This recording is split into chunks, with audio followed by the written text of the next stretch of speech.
Você sabia que os primeiros cristãos sofreram acusação de canibalismo, incesto, orgias e ateísmo? Tudo isso nós vemos na história da igreja, já lemos na história da igreja, isso está nos livros, está documentado, e um dos desafios que a igreja passou, e eu gostaria que você ficasse aqui até o final para nós entendermos isso e por que nós estamos falando sobre isso hoje. Então, nós vamos falar aqui sobre os desafios da igreja antiga, também chamada de igreja primitiva. Vamos falar aqui de 10 grandes desafios que afrontaram a igreja antiga. E eu espero, depois eu vou explicar por que isso é importante para nós hoje.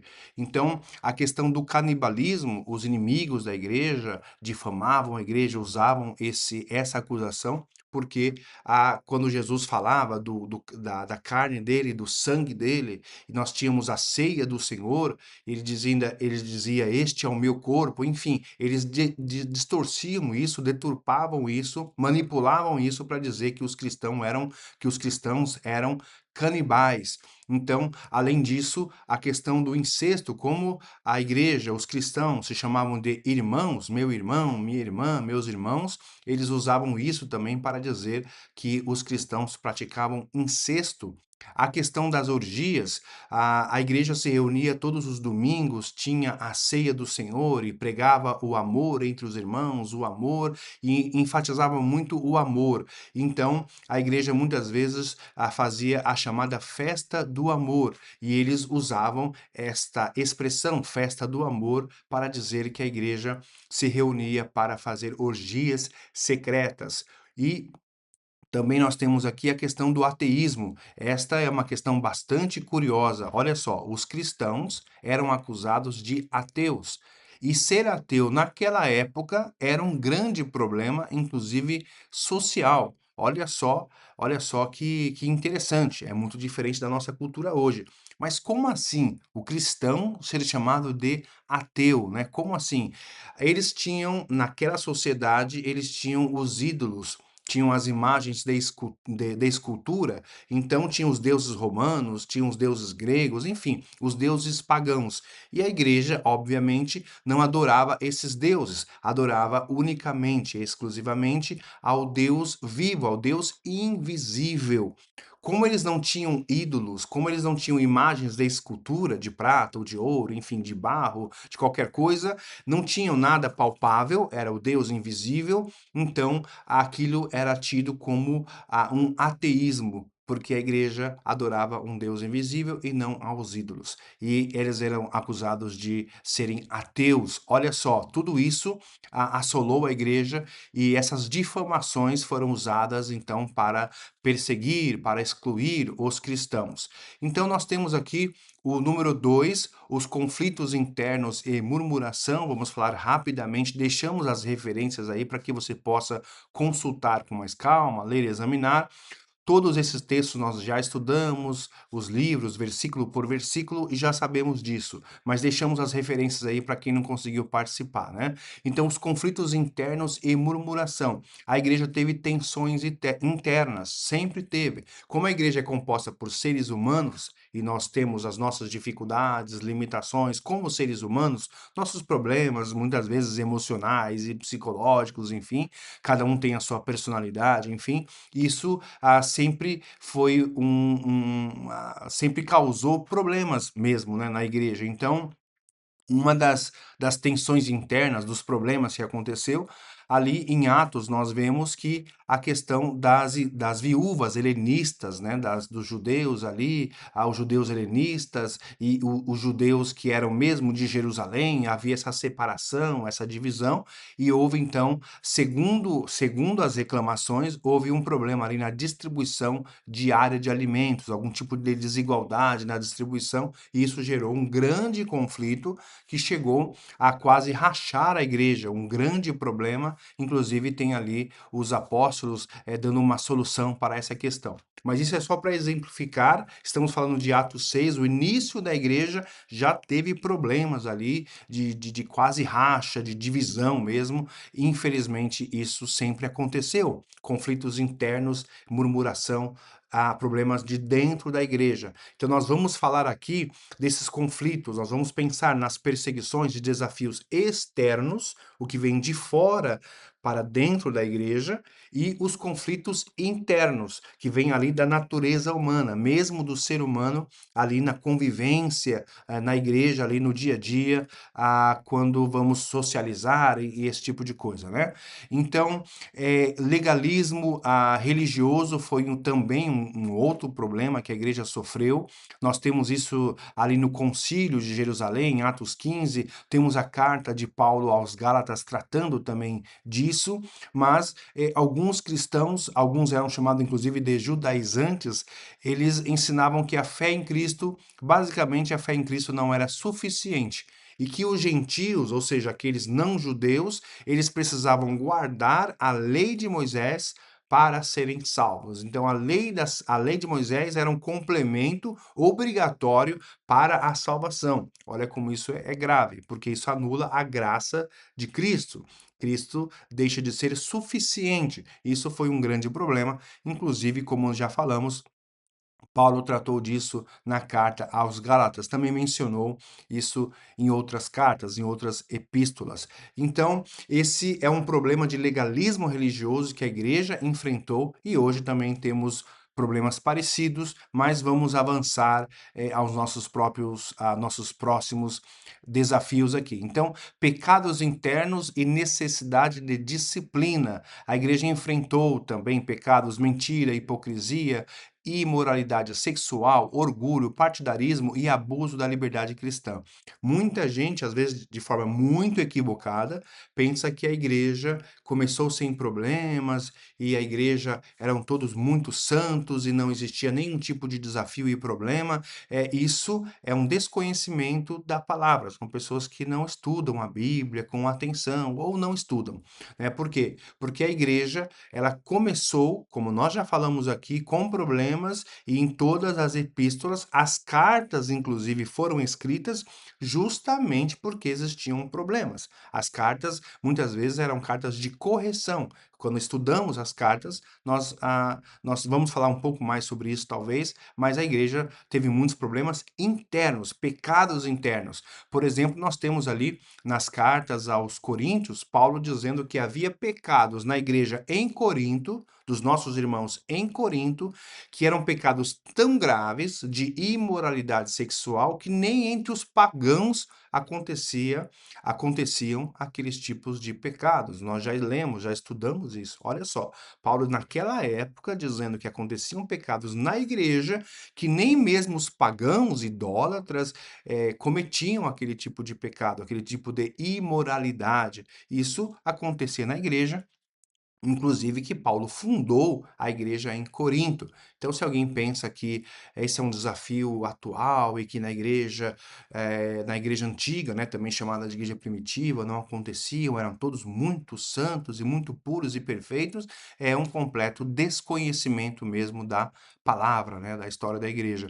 Número 5, pressão da idolatria e do paganismo. Então, os cristãos viviam ali cercados por templos pagãos, por festas pagãs, por culto aos deuses e práticas idólatras. Então, a igreja estava inserida ali, onde as pessoas tinha ali os deuses romanos, os deuses gregos, às vezes tinha uma mistura desses deuses ali, troca de nomes, adequações, enfim, a igreja estava inserida ali, mergulhada naquela sociedade pagã. E isso gerou muitos problemas, inclusive sociais. Imagine o dia a dia, você se relacionar com as pessoas, você tem vizinhos, você tem familiares, você tem pessoas do seu convívio e todos eles ali com essas práticas e os cristãos não faziam nada disso, então tinha as festas e tudo isso, a idolatria, o paganismo muito forte e os cristãos tinham que se relacionar no dia a dia, era bastante difícil, houve muitos problemas a partir daí. Isso gerou uma grande pressão, exclusão social, preconceito, discriminação e, com o tempo, até mesmo prisões e mortes. Então, a dificuldade de manter a unidade doutrinária. Olha só, Nós estamos estudando agora, né, a carta de Paulo a Timóteo, estudamos a primeira carta, agora estamos já finalizando a segunda carta, estamos agora no próximo domingo no capítulo 3, né, depois encerraremos ali a carta no capítulo 4. E nós estamos falando muito dessa questão da unidade doutrinária, quando nós falamos de doutrina dos apóstolos, ensino dos apóstolos. Doutrina, sabemos que significa ensino. Não é isso? Doutrina é ensino. Então, a unidade doutrinária da igreja, obviamente, sempre foi algo muito importante. Então, você tem ali a doutrina dos apóstolos, que nós vemos em Atos, nas escrituras paulinas, no Novo, nas outras cartas, nas cartas gerais, enfim. Em todo o Novo Testamento, nós temos ali a doutrina dos apóstolos. Então, a igreja crescia, se espalhava e tinha necessidade, então, de preservar a doutrina apostólica. E houve muitos ataques a palavra, a doutrina apostólica, muitas vezes tentaram ali desvirtuar, tentaram desviar as pessoas da sã doutrina. Paulo fala muito sobre a sã doutrina, e a sã doutrina sempre foi muito atacada. Pense no dia de hoje como é isso, vamos falar disso já já, mas desde o início da igreja sempre foi um grande problema manter a sã doutrina, preservar a sã doutrina dos ataques ali da sociedade e de vários ataques, né? O cansaço, desânimo e abandono. Você lembra que na carta aos Hebreus, os cristãos estavam desanimados, estavam fracos, estavam querendo se afastar, em apostatar também, em razão da perseguição, em razão da pressão, dos muitos e muitos problemas. Os cristãos ali naquele contexto de Hebreus, que tinham saído do judaísmo, que tinham se convertido ao cristianismo, e ali e começou a participar da igreja, a fazer parte da igreja, e muitos problemas mesmo assolavam. Tanto é que o escritor aos Hebreus diz naquele contexto: não deixem de congregar, não deixem de estarem reunidos. Naquela época não existia ainda a heresia dos desigrejados, né, que é a pessoa ser cristã e diz que é cristão, mas sem fazer parte do corpo de Cristo, sem fazer parte da igreja, que é o corpo de Cristo, sem a comunhão, que vamos falar disso já já. E as pessoas deixam de se reunir, alegando várias coisas, e dizem que eles são igreja, enfim. Naquela época não existia essa heresia ainda, mas mesmo com problemas, perseguições, muitas pressões, muitos problemas dentro da igreja que nós falamos, fora e dentro da igreja, aqueles cristãos eram advertidos a nunca deixar de se reunir. Está lá em Hebreus, não deixem de congregar. Nós já estudamos isso também. Então, esse cansaço, o desânimo, a vontade de abandonar a fé, isso a igreja também passou por esse problema, como eu disse, isso está registrado na carta aos Hebreus. Então, alguns crentes sofriam tanto que eram tentados a abandonar a fé ou esfriar espiritualmente. Número 8 já, né, nos aproximando aqui da conclusão, a escassez, a fome e necessidades sociais, ou seja, problemas econômicos, a igreja inserida num contexto econômico, né, de economia daquela época. E quando havia problemas, fome, obviamente a igreja também era afetada. Também existiu ali uma particularidade, o problema da igreja, da perseguição que gerou fome ali para os cristãos em razão da exclusão social, em razão da perseguição, dos efeitos da perseguição, também gerou muita pobreza entre os cristãos, né? A igreja enfrentou então pobreza, fome, necessidade material. Tanto é que muitas vezes nós vamos estudar sobre as coletas, né? Inclusive Paulo menciona muito as coletas para ajudar os irmãos ali que passavam muita dificuldade econômica. Vamos então agora ao penúltimo, já ao número 9, falando das prisões, dos açoites, né, da tortura, muitas vezes, e do martírio, né, dos cristãos ali que eram assassinados, eram mortos por serem cristãos. Isso nós temos em todo o livro de Atos, né? O livro de Atos ali começa ali, você tem ali Estevão, você tem ali Tiago, logo no início, e isso vai em todo o livro de Atos, nós vemos os nossos irmãos sendo presos, açoitados e morrendo por causa da fé, por causa do nome de Jesus Cristo, por causa do Evangelho. Atos termina ali, como nós sabemos, estamos falando muito disso nesse momento, porque estamos estudando as cartas do apóstolo Paulo, e Paulo sempre escreve ali, quase sempre, não sempre, no contexto de prisão. então estamos falando muito sobre isso. Então muitos cristãos foram mortos, foram presos, açoitados por causa da fé em Jesus Cristo. Sei que hoje nós temos problemas diferentes, perseguições diferentes, mas os problemas dos cristãos naquela época era simplesmente por ser cristão. Ser cristão era um grande problema, não negar a Cristo era um grande problema da igreja e muitos, como eu disse, foram mortos em razão disso. E hoje nós temos também muitos irmãos, como já falamos, nas igrejas perseguidas, né, que nós temos países em que o evangelho é proibido e também passam pela mesma coisa. Então a perseguição imperial, naquele contexto ali do Império Romano, contra os cristãos durou até o início do quarto século. Estudamos isso também ali na apresentação da história da igreja, que passamos inclusive ali pelo período de Constantino e a partir dali do ano 311, 381, 380, falamos mais sobre isso mas a perseguição durou até ali o início do quarto século. Pronto, vamos encerrar aqui. No número 10, os ataques espirituais. Nós temos uma boa referência para você estudar aí em Efésios capítulo 6, versículo 10 ao 18, que fala sobre as potestades, né? Que a nossa luta não é contra o sangue, não é contra a carne, ou seja, não é contra os seres humanos. A nossa luta é contra os poderes do mal, nas regiões celestiais, enfim, os poderes malignos. É isso. Satanás, ele faz oposição contra a igreja. Ele faz oposição contra a palavra de Deus, ele faz a oposição contra a obra de Deus, contra as coisas de Deus.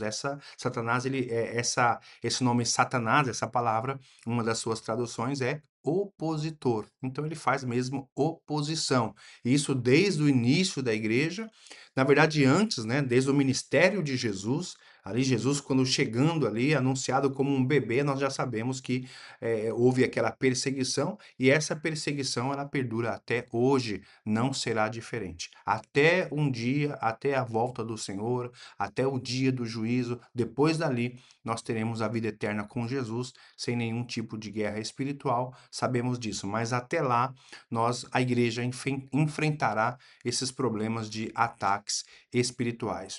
Uma mensagem de Jesus aqui para finalizarmos, Jesus disse: edificarei a minha igreja, e as portas do inferno não prevalecerão contra ela.